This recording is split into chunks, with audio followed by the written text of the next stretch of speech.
Hello, everyone, and welcome to another edition of the Outdoor Adventure Series podcast. The Outdoor Adventure Series celebrates individuals and families, businesses, and organizations that seek out and promote the exploration, stewardship, conservation, and access and enjoyment of the great outdoors. Our guest today is Lauren Monitz. Lauren is the Director of Communication for the city of Beaumont, Texas, and former tourism developer of the Beaumont Convention and Visitors Bureau. Lauren, welcome to the Outdoor Adventure Series podcast. Thank you for having me. We're new friends, but fast friends. We are new fast friends. I love it. And for our listeners, I had the good pleasure of meeting Lauren. God, it seems like so long ago, a week and a half ago, at the Outdoor Writers Association of America. They held their annual meeting in beautiful Casper, Wyoming, and there Lauren was, and we started a conversation, and a week and a half later, here she is. We didn't start a conversation. We rode a covered wagon together. Well, we had a little conversation. I don't know about, okay. I don't know about you, but after that covered wagon, I felt like I had a very hard massage. I was sore for a couple of days. I got injured right after that, so that's another story. All right. So tell us a little bit about your background, and I would love to hear more about your experience at the conference. But let's talk about the background. I mean, you're communications director at the city of Beaumont, Texas. And by the way, for our listeners, in the spirit of full disclosure, I had to ask Lauren, where is Beaumont, Texas? Because I did not look at the map. Where is it? So Beaumont, Texas is an hour east of Houston. It's kind of right on the Louisiana border. The Gulf Coast is right there. So it is a weird corner of the world, a very quirky corner of the world that I'm excited to tell you about. Yeah. New to me too. So I've been down here about 2 years. It was actually an interesting kind of COVID pandemic pivot. I was freelancing full time as a travel writer, outdoor adventure kind of influencer, media personality. Working from home in Denver and just traveling full time to really show people things they didn't even know they wanted on their bucket list. I really specialize in offbeat adventures, things you had no idea you wanted to do in the world. So I've done everything kind of from horse surfing in quirky old Florida to becoming a certified Viking in Iceland. So both nationally and internationally, finding those kind of weird things that you didn't know were out there. And you use the word quirky. That's an interesting choice of words. But then you mentioned certified Viking. How does somebody become a certified Viking? So it's the only thing anyone ever asks about on my resume. So you're in good company. Okay. It was a week of intense outdoor adventure challenges. So each day was a new activity, from horse surfing, or not horse surfing, horse riding on their mini horses, to kind of river rafting in their very cold glacier waters. And then at the end, there was an Icelandic scavenger hunt with, I don't know if you've ever seen Icelandic, their words are about 30 syllables, and finding something in town and completing it. And you get a fun little Viking hat. So it was fun. All right. Now, is the Viking hat like on a shelf somewhere and proudly displayed? Oh, absolutely. Absolutely. All right. So, by the way, as I share with all of our guests and with my listeners, also, they know very well this about me, is I'm a very opportunistic podcaster. And so I would love to have a photo of you with the Viking hat on. I will try to dig one up. All right. That's cool. So it sounds like you have really, in your DNA, is just like, I've got to get out and wander and explore. Is that pretty good? It definitely is. And I know people always try to say they want to go off the beaten path, but I really try to show people that there's more than the Denvers and the Austins and the places that are popular than you hear about. But like, to me, I really like, even with COVID and staying more nationally, I like showing the Boise's and the Clevelands and the places you wouldn't expect to be so and so cool or have all these unique outdoor opportunities. So that's really what my passion is. Okay. Now, what is your background? I mean, I can imagine director of communications, something in journalism or communications, but where were you born and raised? I'm from Chicago. I've kind of been making my way around the country. So born and raised in the Windy City, spent 10 years in Colorado, which you can imagine it was pretty great to have the mountain playground right there, and just got a little burnt out on Denver sort of becoming too big for its britches, sort of quickly becoming a big city, and Right. made my way down here. But Oh, career-wise, it's been all over the place. I okay. took a more standard job out of college in biomedical marketing and hated it and started throwing darts at the wall to see what stuck, and ended up in the travel industry doing lead gen and marketing for the very first outdoor adventure tour operator website, actually. Kind of quickly, 2 weeks into me being hired, that company decided there was a lot of overhead in selling trips. So they became a publisher literally overnight. And I was basically told, if I want to keep my job, I can figure out how to be a managing editor, and kind of just rolled with it and was thrown into that world of content and early days of the internet, figuring out social media and how to get that to work for you. And tourism boards would come to us and be like, we want more family travelers, or we want more adventure travelers. And we would connect them with the right OG blogger and just kind of go from there. It grew into, that was really the early days of influencer marketing before that was a word, and just Okay. kind of went with that way of the world as that company grew. They sort of pivoted again to become an agency, and I ended up freelancing full time with the same kind of clients and doing it on my own. That's fantastic. And I love the fact that you were from the Chicago area. That's where I lived half my life before moving to Las Vegas. I had always wanted to move to Denver, so I think you've just squashed that idea. It's gotten too big for its britches. How'd you end up down in Beaumont, Texas? It was the pandemic pivot. So I had been coming down to this corner of Texas. The Beaumont CVB, I actually met them at a different travel conference, and I was managing their content program and their social remotely. So I was coming down once a quarter to do photo shoots and stuff. And job came open, and it seemed like a good time to have health insurance and a little more of a safety net. So Yeah, here we are, and it's been really good. It's been fun. that's fantastic. How long had you been in the role with the Convention and Visitors Bureau? CVB for short. So my 2-year anniversary in down here in total is coming up right now. So I was at this CVB about a year and a half before this new role. This new role is not just a new role; it's a completely building a communications division from scratch. So the city Okay. didn't have anything. So Oh, wow. we're Very interesting. yeah. Well, what I find is really intriguing is 2 years ago, I came from Chicago to Las Vegas. You went from Denver to Beaumont, and all for opportunity, COVID, et cetera. So it's amazing the paths we take, and when opportunity presents itself, we have to be willing to kind of lean in and go for it. And as you had been spending time down in Beaumont, and who are the people that are going to be coming into this area, and what are they going to be doing once they get there? So it's kind of an interesting, coming from the north as a Yankee, they like to call me. I'm getting used to reverse high season. So it's actually like hotter than heck right now in the summers, but winter is like a fantastic time to be outside. So getting used to that is quite interesting to me.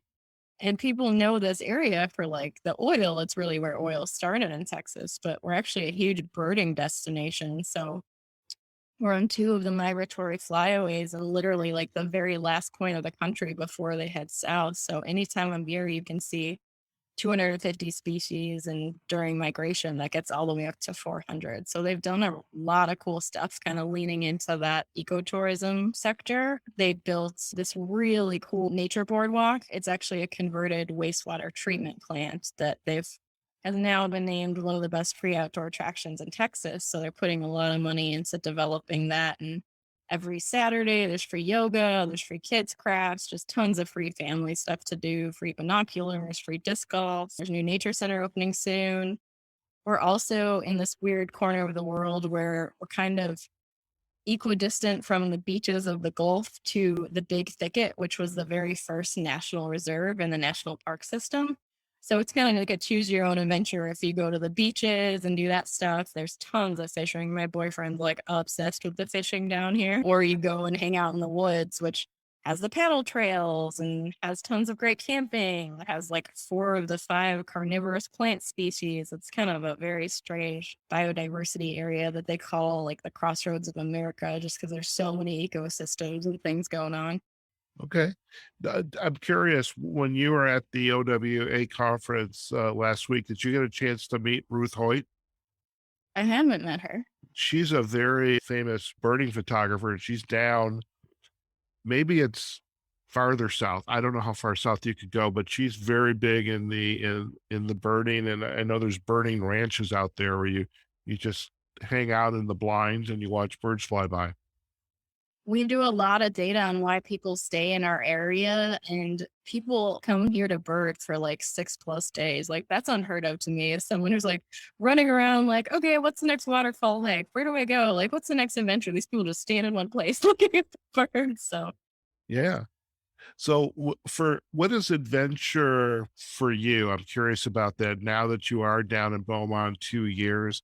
When you get off the beaten track, what is of interest to you? So I would say I'm not nearly as active as I am down here just because Colorado, you're naturally hiking and working out without really even thinking about it, just walking around. So we really miss the mountains. We try to get back as much as possible. And any kind of weird thing I tend to gravitate towards. So I just did a drive through safari in Oklahoma. Like, we've gotten really big into road trips since the pandemic. And that's something we kind of always liked, but are definitely doing a lot more. And since Texas is so big, we're really looking for what corner of the state haven't we explored yet? Like, map Okay. really, really deceiving. And then I can get to Florida in 6 hours, but like Big Bend, Texas is 12 hours away. So like there's tons of places somewhere in that region to kind of find what we find. Okay. Now, being down in that little quirky corner of the state and by Louisiana, I'm thinking the food's got to be pretty good down there. Oh yeah. We are big on crawfish season. It's kind of one of the main staples. You have a lot of Mardi Gras and you have a lot of crawfish. Okay. And what are some of your favorite cuisines while you're within like the Cajun or the South? What's your favorite cuisines? The Gulf shrimp down here is fantastic. So in all its forms of fried, boiled, gumbos, etouffees, I love all of that stuff. They're actually really famous here for something called barbecue crab, which is not actually barbecued, but deep fried blue crab. So they're kind of Okay. cooked with a lot of soul and a lot of butter, as they like to say in the South. So I love it. anything bigger and more unhealthy, they'll get an after. Well, that kind of means if you eat it, you have got to go out and work it off. So that goes without saying. And so you have the visitors coming down, and it's the season's flipped. I mean, you've got the couple. It's like Vegas. June, the oven gets turned on. July and August, the broiler's on, and come September, it's great through May. So the folks that are coming down there, so they're going birding, they're going to the beach, they're going fishing. What are your what do you hear from them about the experience of coming down to this area of the world? I think it's really an untapped area. Like kind of how rural was having a moment during COVID. It's really one of those easy day trips from Houston where it's super affordable. Like, we have tons of itineraries that are like 48 hours under $48, which you really could take advantage of the outdoors here and all the open spaces. And if you want to see people, sure. But if you want a day to just be out in nature at the beach, you could easily not see another soul and not spend a whole bunch of money. So it's really great for families. We have a lot of really, again, quirky attractions. So I like to call them swamp safaris, like the airboat kind of rides through the swamps and stuff. Gator Country is one of our biggest attractions, where it's literally an alligator theme park meets rescue park. So you can feed alligators hot dogs on fishing poles. Like, it's memorable for sure. Oh my, oh my. And what do you think are these families, the partners, kids? Are they coming down? Or is it adults? Is it folks in retirement in the RV lifestyle? How are they getting there? And what are they doing? I think it's definitely a lot of driving from Houston. So we certainly attract kind of the birding set is a little bit older for sure, but a lot of the families, just because we do have so many affordable attractions. We used to be called the museum capital of Texas because our downtown is just very condensed, very walkable, 3 blocks of like 10 plus museums under $10 each, most free. So you could really get a lot done in a short amount of time. Okay. Okay. Now I am curious. I just had a birthday. I'm not going to state my age. People can find out on their own. But let's just say I don't want to be working too much in the next couple of years. I love my podcasting. I could literally, if I could, I would do this for the rest of my life. Could I come down to Beaumont? Is it a great place to come and retire? Absolutely. It is super affordable. We have a huge house. I'm not going to give numbers, but lots of land compared to Colorado. So great stuff to do. And with that reverse snowbird life, like really we have the golfing year round, we have amazing botanic gardens, bikes to rent. Like you could find plenty to do and do it very affordably. Okay. Now, Lauren, there is that big H word. It kind of shows up in November timeframe. How's that affect you guys? I thought you were gonna say Houston. No, you mean a hurricane. Yeah, it definitely affects us. It's been interesting just getting FEMA certified and kind of learning what goes on in the crisis management. I'm not going to say it doesn't affect us because we're certainly in that cone of uncertainty area of the Gulf, but it's just something you kind of learn to live with and learn to tolerate. It's certainly rainier in the summer, but that's when people hide out in the air conditioning anyway. There you go. Speaking of FEMA, yeah, and even your career, there's some moments in your career. I call them aha moments where like, oh my God, I can't believe I'm taking this kind of course or I'm seeing something in any of those aha moments. Yeah, I think going through that course, I've grown up doing social media for all these travel companies and myself, who's just so used to promoting like feel good clickbaity. Here's 10 reasons to visit blah, blah, blah. Here's 10 outdoor things to do in this place. But really, when you're dealing with an emergency situation, you are the news source. It's not about a pretty picture or a catchy headline. It's you have to be quick and you have to be accurate because you are the source of information. So really changing that mindset has been super interesting and just kind of learning everything that goes into those crisis management plans and how well attuned our area is to it, unfortunately, because I've been through it a lot. But I've been learning a lot in that area. It's been really great. Okay. So I'm curious with the locals who are in Beaumont, and I know this from really from Chicago, is I had a lot of stuff available to me. I could go on the sailing on the lake. I played golf, played beach volleyball, probably didn't hike nearly as much as I would have liked.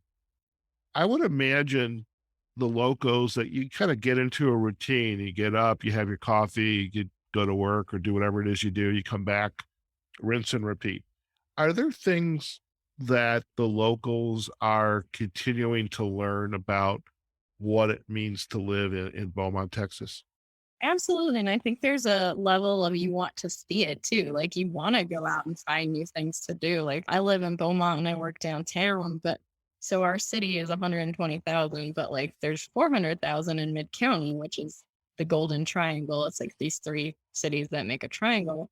There's just a wealth of attractions and local businesses and mom and pops that people don't even know exist because they don't venture beyond their little main residence. So yeah, I would absolutely encourage people to go to the pick your own farms and the new distillery that just opened in Terrell. And there's literally something opening every single day. There's a new jet ski company. Just there is a lot of fun things to do here. But like you absolutely nailed it on the head. When you're living there, you don't look for like tourist attractions in your own backyard.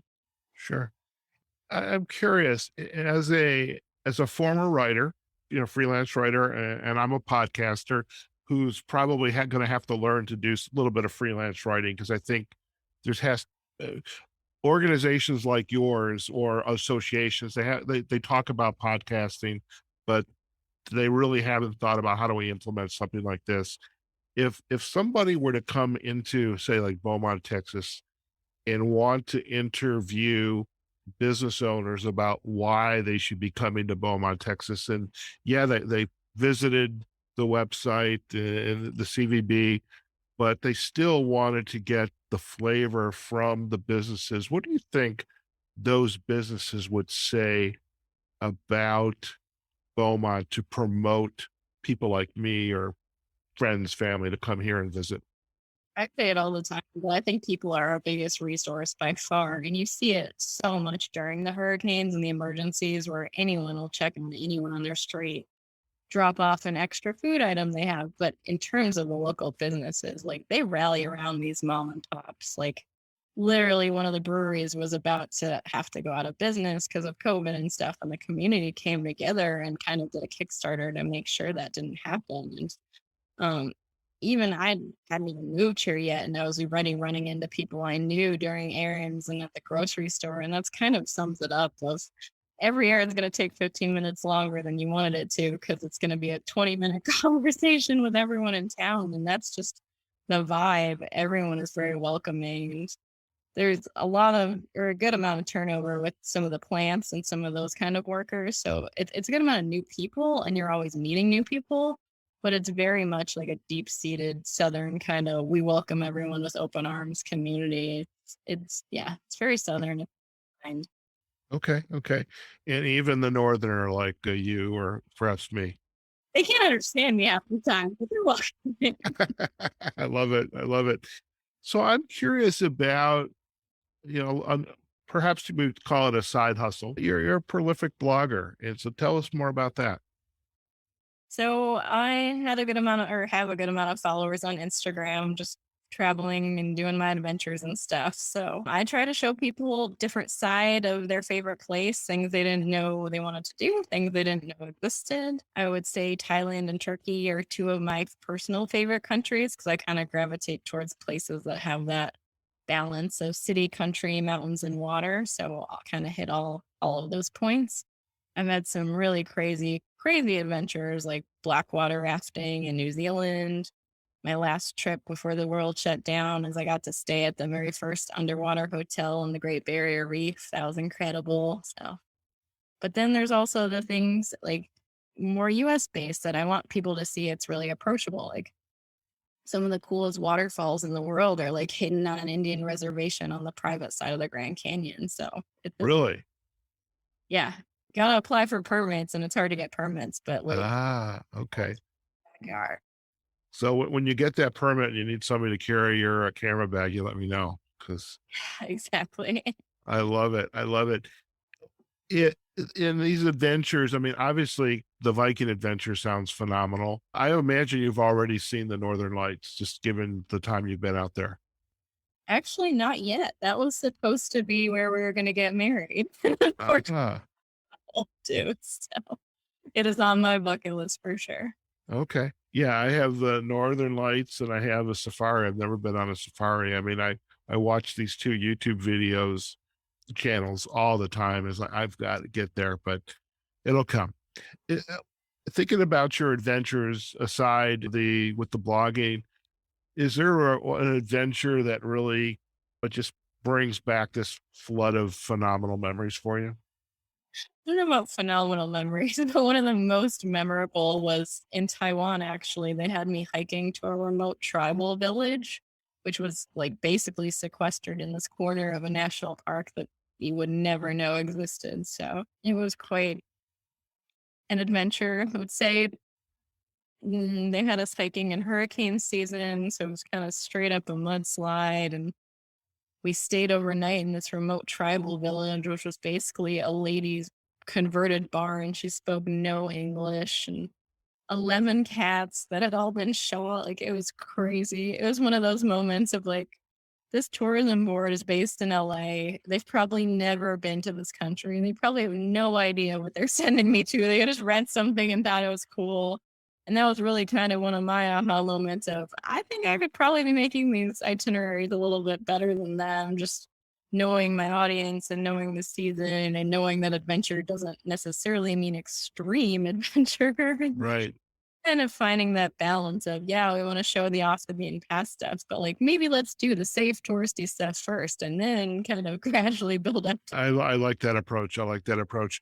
Lauren, as you look back in your career, I mean, growing up in the Midwest, making your way west, and eventually now in again this quirky corner of the world down in Texas, is there something that you would say to your younger self about this journey you've been on? I never thought I would be doing any of these things that I'm doing. So I guess just Go with your gut. I've had to pivot a lot in this industry and life. I know a lot of these younger generations have had a lot of changes and just what's going on in the world. So yeah, just kind of go with the flow. And if something feels right, don't be scared to make the jump. Like it's easy to get complacent. And that was really how I knew I needed to get out of Denver. It was just too safe. It was too predictable. I wanted a challenge. I wanted a change. So Okay. I'm also curious, how did you end up at the OWA's annual conference? we had actually hosted a fisherman down here a couple months ago. His name is Chris Hunt. He's a great writer and he had Okay.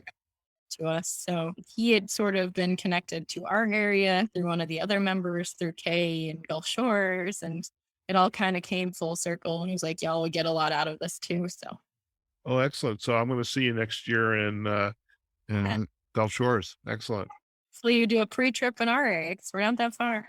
I just might. One of the problems I have is I like make my plans to get to the venue and then I don't spend any time before or after. I mean, this wagon adventure that we were on the day after, I mean, that was like the first time I actually could do something and just enjoy myself on my own time. I loved it. You got to give yourself the time to breathe. So I guess that's another life lesson. Yeah, Give to relax and have fun. I love it. And by the way, I'm going to have Morris on the podcast, so we'll hear more of his adventures. And so it sounds like you've got a lot out of the conference. Any aha moments? I was just really excited about all the different kinds of people I met and the different opportunities that presented themselves. Like I never knew I would meet a podcaster. So Congratulations. one in real life. There you go. Before we head out, any other insight to go that you would like to share with our listeners, words of wisdom, an article, a book, a quote that really kind of resonates for you that you think our listeners would get value out of? Yes. What book did I just tell you I was reading? I can't even remember what it's called. Yeah. So I'm reading an awesome book called Untamed, which is all about just basically unlearning everything you've been learning and taught that are supposed to be doing culturally as female. So kind of breaking free of those shackles and just doing what makes you happy and really not following anyone else's footsteps, but sort of making your own path and kind of breaking the norms of what we're supposed to be doing, which is really what I feel like I've done my whole career, intentionally or unintentionally. So It sounds like it, and I am I'm envious about. I'm looking at for our listeners behind Lauren is this collage of photos, and I have no doubt these are partially her photos and partially some from Beaumont, Texas. But it's making me like I need to get off away from my desk and go travel some more. So I love that. screensavers are both a good and bad thing. I'm like, oh, I remember that pretty place. So I haven't seen them out in a while. Yeah, get away from the for sure. There you go. So Lauren, if our listeners would like to learn more about Beaumont, Texas, and about you, where are the best places for them to go? So visit beaumonttx.com is what we are on the web. And then also all our socials are the same. Visit BeaumontTX. My blog personally is thedownload.com and I'm on all the social platforms as well. So Fantastic. We'll provide the backlinks to visit Beaumont TX and the social sites as well as yours as well. Lauren, it's been a pleasure to get reacquainted with you. I think I was after trying to get out of that wagon, which was I was unsuccessful at, but I had a great time. It was great to get to know more a little bit about you and sit with you during lunch. And glad to have met you at the conference and hope to see you again. thank you so much. I appreciate it. Fantastic. Well, listen, stay on the line for a few minutes. We're going to do a quick close and you and I can have a final chat. Okay. Very good. All right, folks. We've just been chatting with Lauren Monitz. She's the Director of Communication for the City of Beaumont, Texas, and also the former tourism developer of the Beaumont Convention and Visitors Bureau. I had the pleasure of meeting Lauren at the Outdoor Writers Association of America's annual conference a week and a half ago up in beautiful Casper, Wyoming. We were both on a wagon excursion. And I tell you, folks, back in the early 1800s, people had to have been really hardy because we were traveling on a mile, maybe 2 miles of the Oregon Trail.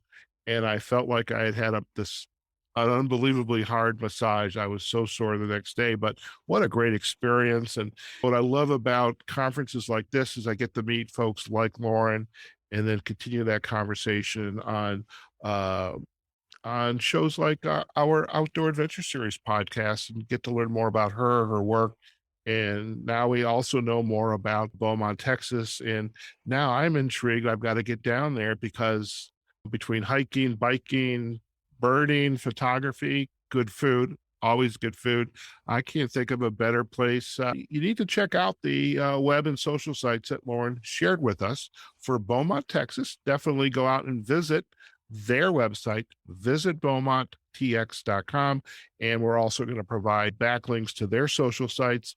And you can also go out and visit Lauren's blog page, thedownload.com, as well as her social sites on Facebook and LinkedIn. We're going to provide that information there as well.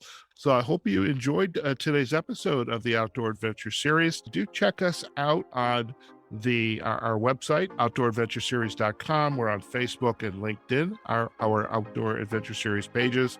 And we are on all of the major podcasting platforms. So wherever you are, whatever you're doing, go out there, have a phenomenal day.